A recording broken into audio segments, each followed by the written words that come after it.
there, wicked title folks. Cheryl here, your paperwork firefighter, money-saving superhero, and occasionally the one holding a funeral for dead files. Today, we're going to talk about a monster that haunts every title office: canceled deals. Yes, the ghosts of dead transactions. They don't rattle chains, but they will rattle your profit and loss statement. In our August title think tank call, one agent dropped the kind of number that makes your stomach flip.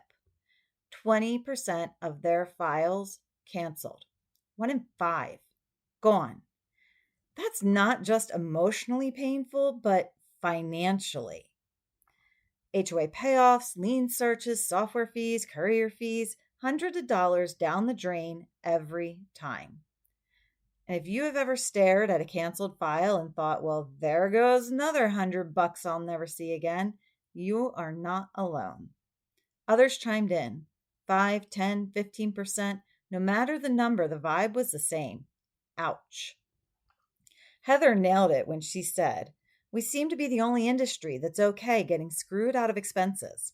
I've been in real estate since 1992 and it never changes." And she's right. Realtors lose staging costs and photography fees. Lenders lose processing time. But just because it happens to everyone doesn't mean we should quietly keep footing the bill. Lenders have charged upfront for appraisal fees for decades. Realtors are starting to evolve, and a lot of them are now charging upfront for photography and other marketing expenses. So the question came up, if they can normalize upfront fees, why can't we? Of course, then cue the panic. What if I lose business to competitors who don't charge? What if realtors revolt and send deals elsewhere? And those are legit fears. But here's where the power of community comes in. Instead of staying stuck in fear, our mastermind crowdsourced solutions. We talked about smarter file opening fees, timing orders so you're not working on deals that are DOA, and many more tried and true strategies that worked. You see, none of this is about punishing clients. It's about setting professional boundaries. Think less fee grab and more, we run a real business with a valuable service and deserve to be compensated for it. From talking to industry insiders, I've collected so many amazing tactics to reduce cancellation rates, manage the fallout from the ones that do cancel, and the rules and regulations around cancellation fees that I have literally filled a small book. It's available on Amazon. It's called How I Stopped Bleeding Money, the title agent's guide to minimizing losses from canceled deals. Inside, you'll find your cancellation nightmares brought to life in a scary, but it could be true, entertaining story, real-world playbooks to minimize cancellation losses from agents in the trenches, a state-by-state breakdown of what's actually legal when it comes to cancellation fees, and a sample closing cost and cancellation policy acknowledgement form pulled right from the files of my former agency. Canceled files might be inevitable, but losing money on them is optional. So don't let the ghost of closing gone wrong haunt your ledgers. Today, I have got 3 of my favorite solutions from that collection. The first tip is timing is everything. The group quickly pointed out that sometimes the biggest mistake isn't the cancellation itself, it's when the order is being placed. I put it bluntly. If your referral partners are dropping orders without pre-qualifying finances and resolving obvious issues, you're guaranteeing wasted work. Analyze your canceled files and look for patterns. Whose transactions cancel the most often? At what point in the transaction are they canceling? Why are they canceling? And then sit down with the biggest cancellation culprits and have a really honest conversation about what can be done to clear conditions earlier, place orders later, or clearly communicate when key milestones have been passed. Diana said, "We don't have a whole lot of refi business. Our cancellations are due to inspections." But Rodney found that refis and cash outs were notoriously high cancellation rates for his office. The next tip is charge an upfront fee. Nancy Guzman, president of Brickhouse Consulting, stated that many agencies have quietly adopted upfront file open fees, a flat $250 to $300 collected just like an appraisal fee. If the deal closes, you credit it back on the settlement statement. If not, at least you've covered some of your third-party costs.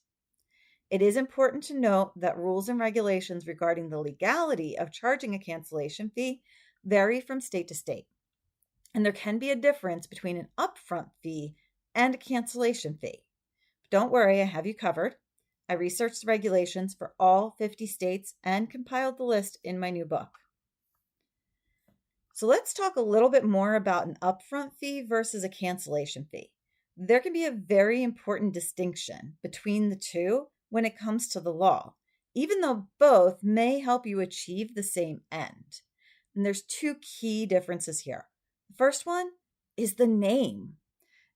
Sometimes it's just that simple as what you choose to call it and how you explain it to your customers. Calling it a title search fee to mimic lenders with their appraisal fee might be better than calling it a cancellation fee. Though, if you are in an all-inclusive state like Pennsylvania, then you had better make sure to include in your fine print that the fee will be credited at closing towards the cost of the insurance. The other one is the purpose of reimbursement. A cancellation fee might be reimbursing you for out-of-pocket expenses, but it might also be covering some of your expended time. However, an upfront fee should be set to cover specific out-of-pocket expenses such as title searches, HOA estoppel letters, and certifications. Being paid up front for labor that's not yet been provided could violate laws in your state and largely is going to be seen as distasteful at the very least. But prepaying for known costs is usually very acceptable. And my third tip for you is require a signed closing cost or cancellation policy acknowledgement. When I ran my title agency, I required all buyers and sellers to sign a closing cost cancellation policy acknowledgement as soon as the order for title was placed. This document explained expected closing costs, optional fees, and cancellation fees. This wasn't about scaring the clients, it was about setting expectations early. When clients understand the financial structure up front, they're less likely to push back later. And if you'd like a copy of that exact form I used, you can either be a paid member of the Wicked Title Forum, and you will find that at the bottom of this podcast episode in the show note links, or you can get a copy of my book and head to Appendix B. And you'll have not only a copy printed there in the book, but also a QR code that lets you access an editable version so that you can make it your own. Well, folks, that is a wrap for today's episode of Wicked Title Folks. I'm Cheryl, your guide through the haunted house of title. If you got something out of this, share it with your escrow officer, your favorite realtor, or that one colleague who still thinks that canceled files are just the cost of doing business. And if you haven't subscribed yet, what are you waiting for? And go grab the book. It's on Amazon and in the show note links. It's called How I Stopped Bleeding Money, The Title Agent's Guide to Minimizing Losses from Canceled Deals. It's out now, and it might just be the silver bullet your margins need. Until next time, stay wicked and keep your ghosts in the filing cabinet where they belong.